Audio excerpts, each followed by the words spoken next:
하나님 말씀은 에베소서 6장 1절에서 3절 말씀을 봉독해 드립니다. 자녀들아, 주 안에서 너희 부모에게 순종하라. 이것이 옳으니라. 내 아버지와 어머니를 공경하라. 이것은 약속이 있는 첫 계명이니 이로써 내가 잘 되고 땅에서 장수하리라. 할렐루야. 네, 오늘은 거룩한 주일이며 특별히 5월 가정의 달입니다. 또한 오늘은 어버이 주일로 지켜지는 예배가 되어집니다. 이 어버이 주일로서 나누고자 하는 하나님의 말씀은 부모에게 순종하라 라는 말씀으로 은혜를 나눕니다. 이 부모는 가정을 이루는 가장 중요한 핵심적인 존재지요. 부모가 있었기에 자식이 있는 것이고 그 자식과 부모가 연합하여 이룬 것이 가정이라는 것입니다. 가정은 굉장히 중요한 곳입니다. 왜 중요합니까? 가정들이 모여 교회가 되어지고 또 교회는 다시 흩어져서 가정으로 돌아가게 되어집니다. 가정으로 돌아가게 되어지면 그때는 가정이 교회가 되어지는 것이지요. 그러므로 가정에 하나님의 나라가 임하여 있지 못하고 그 가정을 통해 하나님의 이름이 거룩히 여김을 받지 못한다라면 그 가정과 그 교회는 행복할 수 없다라는 겁니다. 하나님은 태초에 한 가정을 세우셨습니다. 그리고 그 가정 속에 하나님의 나라가 임하게 하셨습니다. 그런데 사단이 하나님이 세운 이 가정을 파괴해버리고 말았습니다. 아담이 하와를 탓하고 하와는 뱀을 탓하고 서로 원망하는 그런 일들로 파괴되어지고 말았습니다. 이 말은 하나님 자신이 이로 인하여 어떤 손상을 입었다라는 말씀이 아닙니다.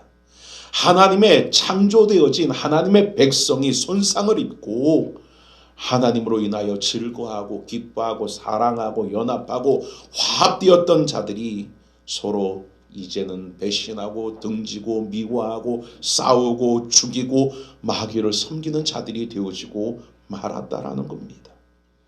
성경에 나오는 역대의 가정들을 보십시오.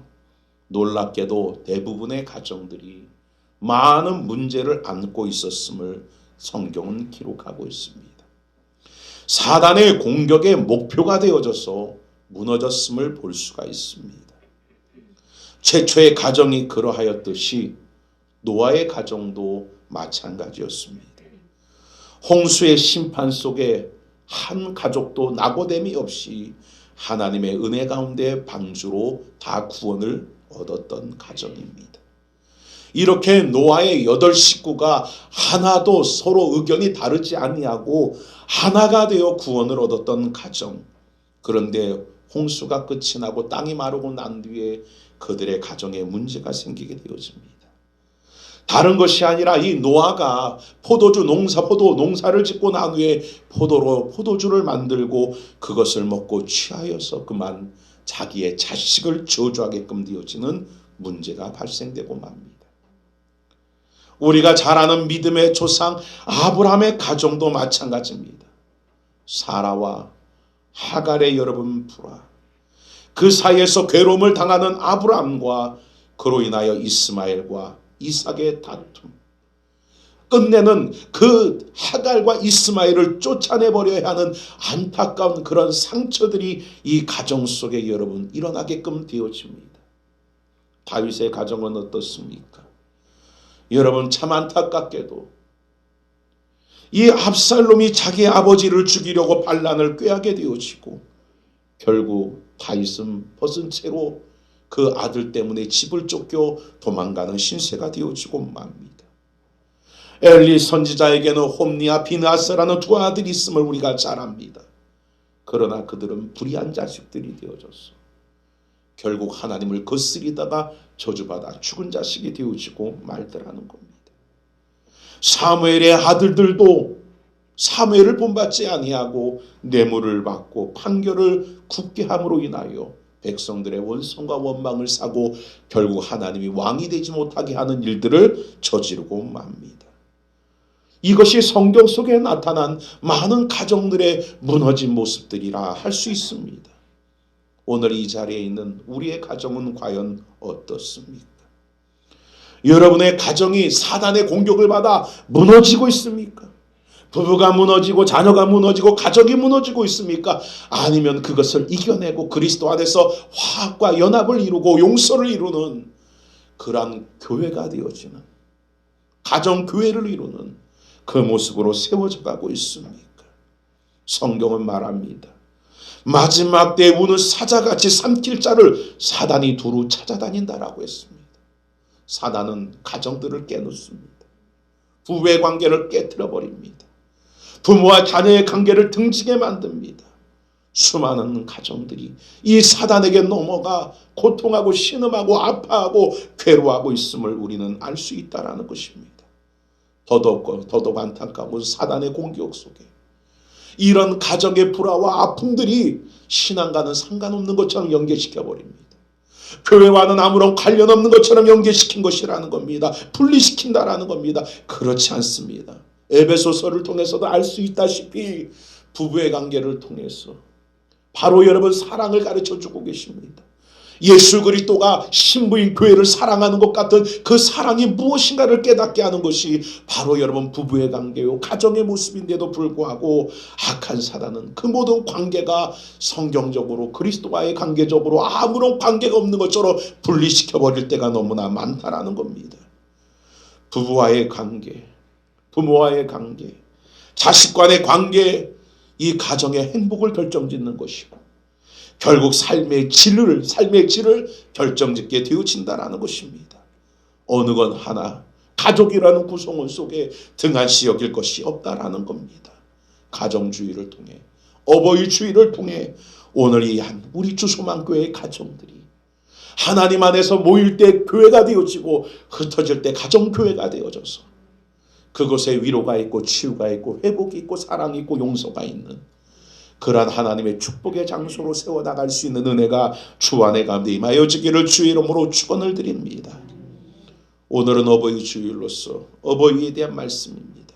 이 말씀을 통해 우리 자신을 한번 돌아보기를 원하되 오늘 성경 에베소서에는 우리들에게 말씀하기를 먼저 첫 번째로 부모인 그 모든 우리들의 부모에게 주 안에서 순종하고 공경하라 라고 말씀하고 있습니다. 1절을 같이 봉독합니다. 1절입니다. 시작. 자녀들아 주 안에서 너희 부모에게 순종하라. 이것이 옳으니라. 자, 이것이 옳은 일이다. 이것이 옳다라고 말씀합니다. 이 옳다라는 말이 뭡니까? 하나님의 말씀에 비추어 합당하다라는 말입니다. 지난주에도 말씀드린 것처럼 옳다라는 이 단어는 디카이오스라는 단어입니다. 이것은 창조에 대한 말씀과 연관지어지는데 새가 새끼를 낳습니다. 그러면 어미새는 그 새끼를 위하여 모이를 열심히 물어다 그 새끼를 먹입니다. 그리고 보호합니다. 지킵니다. 때로는 여러분 다 짐승들이 새끼를 잡아먹으려고 노릴 때에 어미새는 그 새끼를 지키기 위하여 생명을 다하여 몸부림치며 그 짐승들을 쫓아내려 합니다. 이것이 자연의 법칙입니다. 이 법칙이 무너지면 태어나서 살아갈 짐승 하나도 없습니다. 이 법칙이 무너지면 스스로 자랄 수 있는 새끼들은 없습니다. 이 법칙이 옳은 겁니다. 이 법칙이 있기 때문에 자연 만물이 존재하는 것이고 이 법칙이 있기 때문에 오늘날 우리가 존재하는 것입니다. 이와 마찬가지로 자녀가 부모에게 순종하는 것은 이런 창조 섭리 질서와 같이 옳은 것이라는 겁니다. 벗어날 수 없는 것, 다르게 대처할 수 없는 것, 이것은 규정사실인 것, 당연하고 옳은 일이라는 겁니다. 무엇하는 일이 부모에게 순종하는 일이 바로 이와 같다라는 겁니다. 그렇다면 순종한다라는 것은 무엇을 말합니까? 순종이라는 것은 부모님 말씀에 순순히 따르는 것을 말합니다. 바로 대표적인 예가 예수 그리스도의 여러분 순종을 우리는 알 수 있습니다. 오늘 예수 그리스도는 죽기까지 순종하셨던 순종을 하나님 앞에 보이신 분이 예수 그리스도라는 겁니다. 우리는 예수 그리스도와 연합되어진 자이기에 우리에게도 예수 그리스도와 같은 삶이 나타나야 된다는 겁니다. 그렇다면 예수 그리스도께서 하나님 아버지에게 죽기까지 순종한 것처럼 우리들도 여러분 우리의 부모에게 순종하는 것이 지극히 당연하고 옳은 일이라는 것입니다. 하나님은 가정을 만드셨습니다. 그리고 그 가정 안에 질서를 세우셨습니다. 그 질서 중에 바로 부모를 하나님의 대리자로 세우셨다라는 것입니다. 그러므로 부모에게 순종하는 것이 곧 하나님께 순종한다라는 겁니다. 왜? 하나님의 세운 자를 거스리는 것은 곧 하나님을 거스리는 것이요. 하나님의 세운 자를 순종한다라는 것은 곧 하나님에게 순종한다라는 의미이기 때문에 그렇다라는 겁니다. 그러므로 눈에 보이는 육신의 부모에게 순종치 아니하며 어째 눈이 보이지 아니하는 하나님 앞에 순종할 수 있겠습니까? 그러므로 주 안에서 순종하라라고 말합니다. 그런데 하나님은 이 순종을 맹목적인 순종을 명령하지 않으셨습니다. 그 앞에 단서를 달았습니다. 그 단서는 바로 뭡니까? 주 안에서 순종하라라는 단서를 들었다라는 겁니다. 그럼 주 안이라는 것이 뭡니까? 주 뜻을 가리키는 겁니다. 결국 주 뜻 말씀 안에 순종을 하라는 겁니다. 진리에 위배되지 아니하고 하나님의 그 뜻에 위배되지 않는 안에서 순종하라는 것입니다. 효도하라는 것입니다. 예를 들어 봅시다. 부모가 너 오늘부터 교회 가지 마. 순종해야죠. 그건 아니라는 겁니다. 우리가 최선을 다해 순종하고 최선을 다해 효도하지만 바로 이와 같이 진리에서 벗어난 것을 요구할 때는 그것에 대한 순종까지도 말씀한 것이 아니라는 거예요. 너 나가서 돈 좀 가져 훔쳐갖고 와. 그거 순종이라 하지 않는다라는 겁니다. 바로 하나님의 말씀 안에 범위 안에서의 순종을 말하고 있다라는 겁니다. 그것이 아닌 이상 우리는 여러분 그 가운데 바로 부모에게 예수 그리스도께서 죽도록 그 가운데 복종하며 순종하셨듯이 부모의 뜻을 따르는 자가 되어져야 된다는 것입니다. 그리스도인이 되고 나서 부모와의 관계 가장 먼저 변화된 모습이 순종하는 모습으로 나타나는 거예요. 바로 그리스도인으로 변화되어진 자들은 먼저 나타나는 것이 그 부모에게 순종하는 모습으로 나타난다는 겁니다. 이전에는 부모와 대적하고 부모의 말을 업신여기고 등졌던 자들이 그리스도의 사람으로 변화되어지고 나면서 부모에게 그 말을 듣고 부모에게 순종하는 모습으로 나타나는 것이 바로 변화된 자들의 모습이라는 것입니다. 오늘 이 자리에 있는 우리들 가운데 혹시 부모를 등지거나 미워하거나 그 마음 가운데 외면하고 있었다라면 오늘 예수 안에 내가 거하는 자인가? 예수 안에서 내가 변화되어진 자인가? 나 자신을 다시 한번 점검해 볼 필요가 있다는 것을 기억해야 될 줄 믿습니다. 2절에도 말합니다. 같이 봉독합니다. 2절입니다. 시작. 내 아버지와 어머니를 공경하라. 이것이 약속 있는 첫 계명이니 라고 말합니다. 부모에게 순종하는 것과 부모에게 공경하는 것, 이것은 나누어서 생각할 수 없는 단어예요. 결국 하나의 단어라는 겁니다. 이것은 바로 여러분 하나님이 우리에게 말씀하시는 건데 하나님은 우리를 사랑하셔서 십계명이란 계명을 허락하십니다. 그 십계명을 둘로 나눌 수 있다 했지요. 하나는 여러분 바로 하나님에 대한 계명과 또 하나는 사람에 대한 계명으로 나눌 수 있습니다. 먼저 4개는 하나님을 향한 계명, 나머지 6개는 사람을 향한 여러분 계명인데 그 사람을 향한 계명 중에 첫 번째 계명이 바로 뭡니까? 바로 첫째가 내 부모를 공경하라는 겁니다.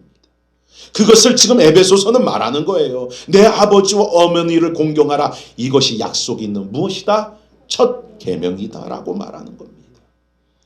결국 사람에게 있어서 제일 우선시 되어져야 될 것이 뭐냐? 그것은 부모를 순종하고 공경하는 일이라는 겁니다. 부모를 공경하는 것이 약속 있는 첫 계명이다. 가장 중요한 것이다라는 것입니다. 우리는 살아가면서 사회적으로 성공하는 일이 중요하죠. 이름을 알리는 일이 중요합니다. 돈을 버는 일이 중요합니다. 부자가 되는 일이 중요합니다. 진학을 하고 때로는 취업을 하고 이런 일들이 중요합니다. 그런데 그것보다 더 가장 먼저 중요한 것은 부모를 공경하는 일이 더 중요하다라는 겁니다. 이것이 바로 디카이오스, 어른이다, 어른이라 라고 말씀하고 있다라는 겁니다. 내가 성공했다 할지라도, 내가 원하는 것들을 이루는 삶을 살았다 할지라도 오늘 내가 부모에게 공경하지 않은 삶을 살아왔다라면 그 사람은 실패자입니다. 그 인생은 여러분 하나님이 인정하지 않는 바로 그러한 존재라는 것을 여러분들이 깨달아서 여러분이 무엇을 이루고 무엇을 하기보다는 가장 먼저 내 부모와의 관계를 회복할 수 있는 은혜와 축복됨이 주 안에 가운데 있기를 주의 이름으로 축원을 드립니다. 그럼 왜 부모에게 순종해야 되느냐? 그럼 왜 부모에게 공경해야 되느냐? 그 이유가 뭡니까? 그 이유는 부모는 아까도 말씀드렸듯이 하나님의 대리자이기 때문에 그렇습니다. 하나님이 가정이라는 것을 만드셨습니다. 그리고 그 가정 속에 하나님은 질서를 세우셨다라는 겁니다. 하나님을 대신하여 그 부모를 세우셨다라는 겁니다. 그리고 하나님은 그 부모에게 권위를 허락하여 주셨다라는 것입니다.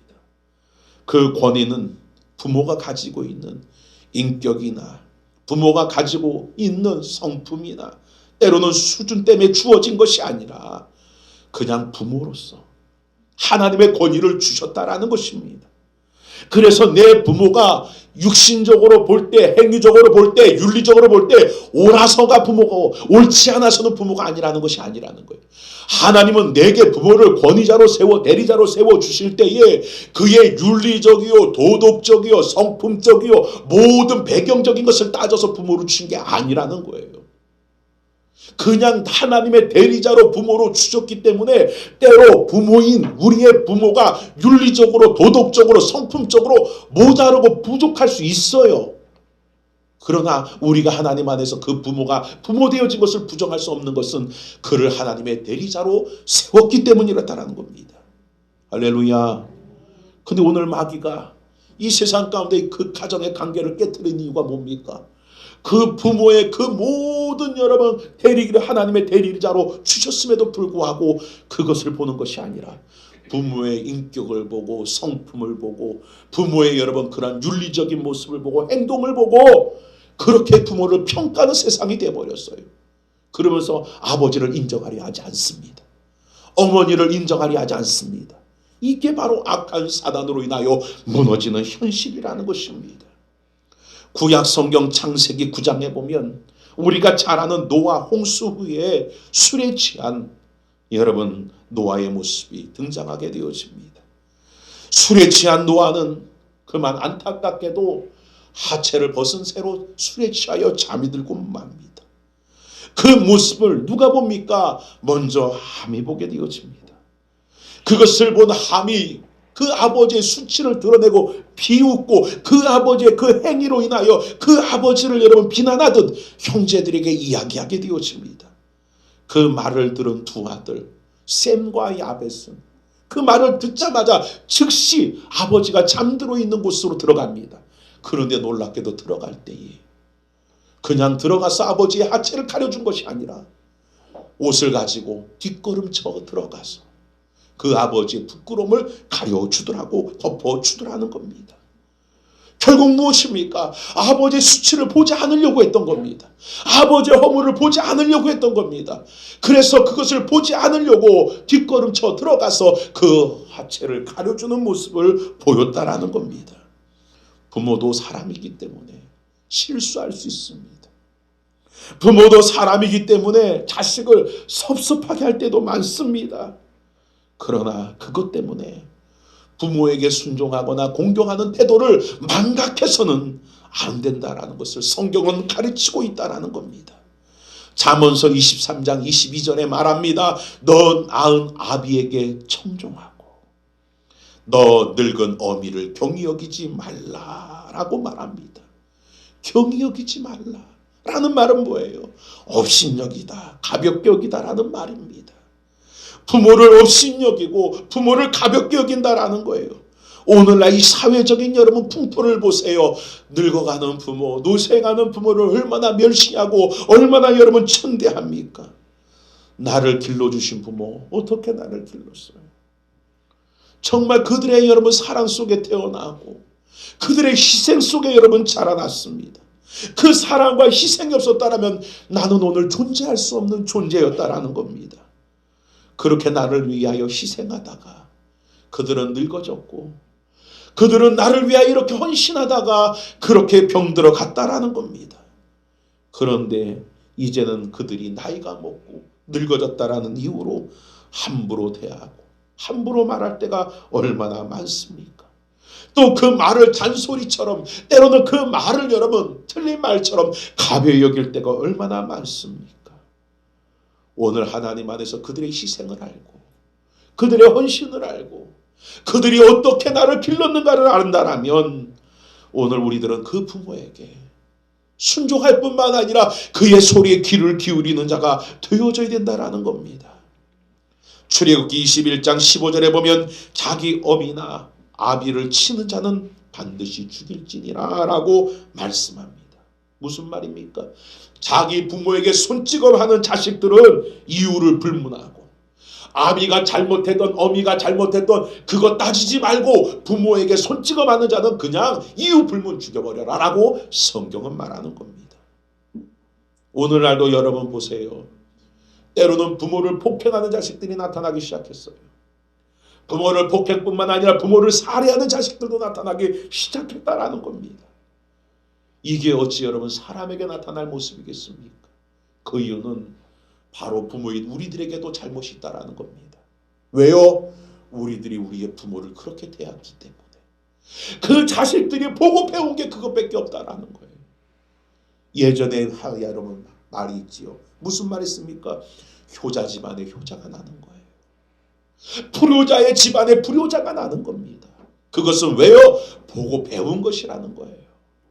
어려서부터 내 부모가 할아버지 할머니를 섬기는 것을 눈으로 보고 자라난 그 자식들 손주들은 저렇게 하는 것이 지극히 옳으니라 저렇게 하는 것이 지극히 당연한 것으로 여기며 그렇게 하게 되어지는 겁니다. 그런데 내가 여러분 그 가운데 부모를 업신여기고 때로는 돌아보지 아니하고 찾아뵙지 않고 그렇게 외면하며 사는 모습을 내 자식들에게 보이니 내가 아무리 그 사랑을 쏟아부어도 그 자식들은 그래 내 부모가 나를 사랑하는 거 인정하지만 부모를 섬기는 방법을 모르는 겁니다.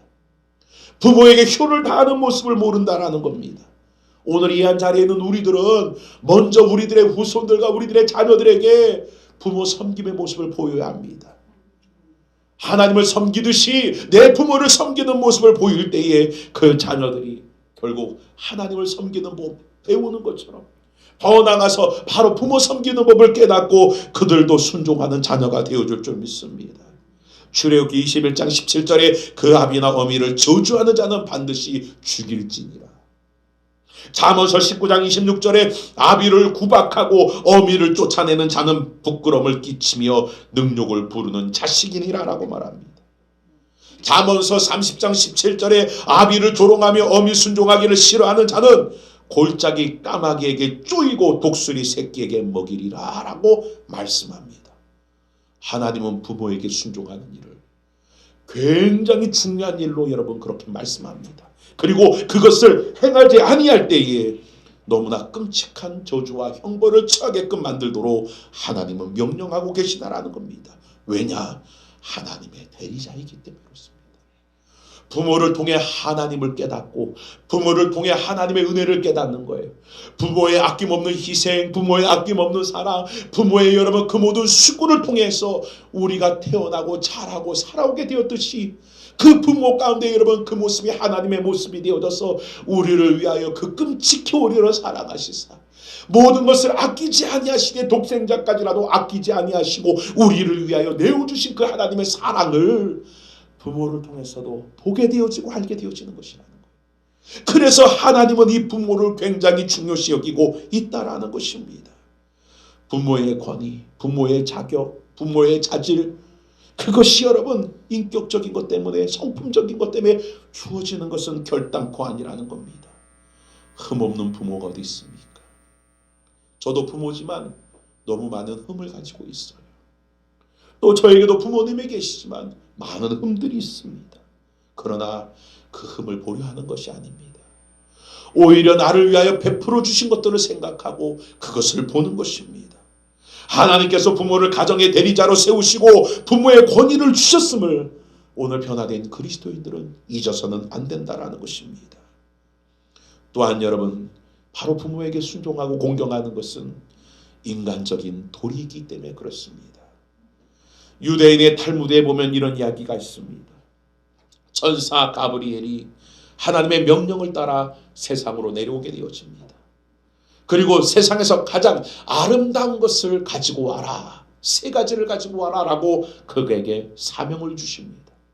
천사 가브리엘이 이 땅에 내려와 가장 아름다운 것을 찾아 돌아다니기 시작합니다. 들판에서 꽃을 봅니다. 그 꽃이 얼마나 아름다운지, 그 꽃의 아름다움에 여러분 반해버렸습니다. 그래서 먼저 첫 번째로 꽃을 취합니다. 그리고 나서 또다시 아름다운 것을 찾아 헤맵니다. 그런데 놀랍게 어느 집에 아이가 그 엄마를 쳐다보며 방긋방긋 웃는 그 모습을 볼 때, 저도 그래요. 우리 아이들 가운데 특히 둘째였던 찬현이가 태어나서 얼마나 잘 웃는지, 말만 하면 까르르, 말만 하면 까르르, 얼마나 이뻤는데요. 근데 이놈이 지금은 컸다고 말만 하면 까르르하게 아니라 뭐요? 왜 그래요? 그럴 때가 있어요. 이 어린아이의 웃는 모습이 얼마나 아름답습니까? 그래서 까르르 웃는 그 모습, 웃음이 너무 이뻐서 그 아이의 웃음을 담아갑니다. 그리고 그 아이를 바라보는 어미의 모습, 눈빛, 표정을 보니 그 속에 진정한 사랑이 담겨있는 것을 보고 그 사랑을 또한 담아가게 되어집니다. 그리고 하나님의 나라 천국에 도달했을 때에 먼저 첫 번째 아름다운 꽃을 꺼내보니 이 꽃은 여러분 안타깝게도 시들어버렸습니다. 그리고 이 아이의 여러분 웃음을 꺼내보았더니 이 아이의 웃음이 점점 변질돼 성장함으로 웃음이 시들어버리고 사라져버렸습니다. 더 이상 아름답지 않게 되어집니다. 근데 놀랍게도 이 어미의 사랑만큼은 세월이 지나도 시간이 지나도 여전히 아름다움을 여러분 변하지 않더라는 겁니다. 하늘 아래서 부모의 사랑만큼 아름답고 여러분 변하지 않는 것이 어디 있겠습니까? 이 세상에서 가장 가까운 게 바로 여러분 부부 사이가 아니에요. 부모와 자식 사이입니다. 부부 사이는 언제든지 남이 될 수도 있어요.